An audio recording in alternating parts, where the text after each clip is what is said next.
Procedure है। Court के procedure के अनुसार जो शिकायत आई है उसका निस्तारण करने के लिए उसको दर्ज कर लिया होगा।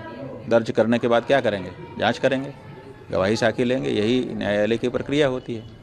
तो जो बनावटी चीज़ उनके सामने लाई गई है, हम लोगों ने उसकी बनावटी होने के बारे में कोर्ट को बता दिया है। जो पॉक्सो एक्ट की धारा 22 है उसमें ये प्रावधान है कि अगर कोई बनावटी केस लेकर के आता है तो आप जा सकते हो कोर्ट में। तो हम लोग जा करके वहाँ बता चुके हैं।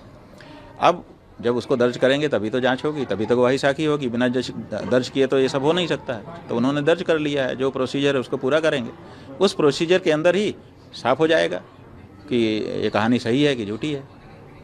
गुरुजी, जिन्होंने ये आपके ऊपर आरोप लगाए उनके आपराधिक कुछ मामले हैं? ऐसा है कि जो आशुतोष नाम के व्यक्ति हैं उनका हिस्ट्री शीटर के रूप में नाम शामली ज़िले के कांधला थाना, उत्तर प्रदेश का शामली ज़िला है, उसका कांधला थाना है, उसमें दर्ज है। और बहुत सारे लोग ऐसे हैं जो भुक्तभोगी हैं, जो कह रहे हैं हमारे ऊपर इन्होंने झूठा केस किया, हमारे ऊपर इन्होंने झूठा केस किया। इनकी ये प्रवृत्ति ही है, झूठा केस दर्ज करना और उगाही करना, लोगों को परेशान करना। इसी से इनका परिवार चल रहा है।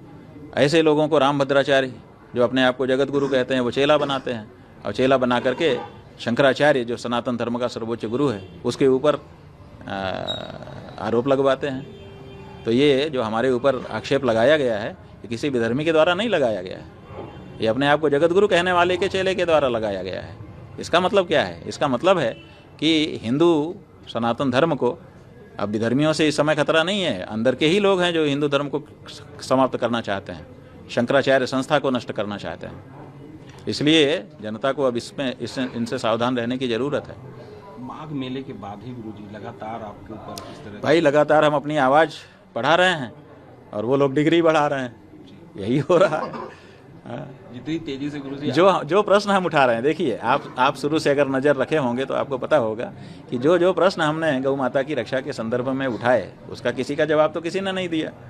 केवल हमारे ऊपर डिग्री बढ़ाते चले जा रहे हैं, दबाते चले जा रहे हैं। ये हो रहा है। ये क्या तरीका है? अरे हम शंकराचार्य हैं कि नहीं हैं, ये प्रश्न ही क्या था?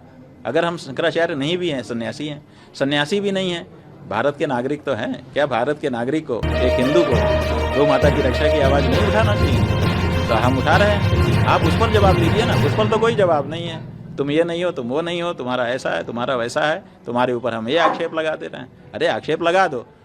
उनका वो भी जानते हैं कि हमारी कहानी झूठी है, कल को सिद्ध नहीं होगी, लेकिन वो चाहते हैं कि इसी बीच में हम इनको बदनाम करके पब्लिक के बीच में इनकी जो बात है गौ माता की रक्षा की उसको रोक दें। ये साजिश हो रही है। 11 तारीख को गुरुजी आप कूच करने वाले हैं लखनऊ की तरफ पूरे? हाँ जी, पहले से हमारी घोषणा है, 40 दिन का हमने समय दिया था। कह रहे हैं कि हम आपके आश्रम की तरफ कूच करते, इसमें नहीं, ठीक है, आए क्या है? देखिए इससे क्या होगा, जब वो चलेंगे वहाँ से तो जनता उनसे जुड़ेगी कि भाई कौन जा रहा है, क्यों जा रहा है, तो उनके बारे में भी जानेंगे। तो जब वो देखेगी कि एक हिस्ट्री शीटर साधु महात्मा का भेष बना के चल रहा है तो जनता जागरूक हो जाएगी कि अरे ये तो हिस्ट्री शीटर है, यही कालनेमी है, अंदर से कुछ और है, बाहर से कुछ और दिखा रहा है। तो इससे तो जागरूकता ही फैलेगी। इसलिए बहुत अच्छा है, चलें। मतलब गुरुजी कुछ कालनेमी मिल के एक कालनेमी हाँ, को आगे करें। कालनेमी जो है वो बहुत सारे कालनेमियों का इस समय संगठन बन गया है कि हम तुमको कहेंगे कि तुम जगत गुरु हो, तुम हमको कहना कि हम जगत गुरु हैं, जगत गुरु का खेल खेलेंगे और जनता को मूर्ख बनाएंगे, और जो सच्चे हैं उनको डरा देंगे कि तुम बोल नहीं सकते हो। ये बात है। तभी तो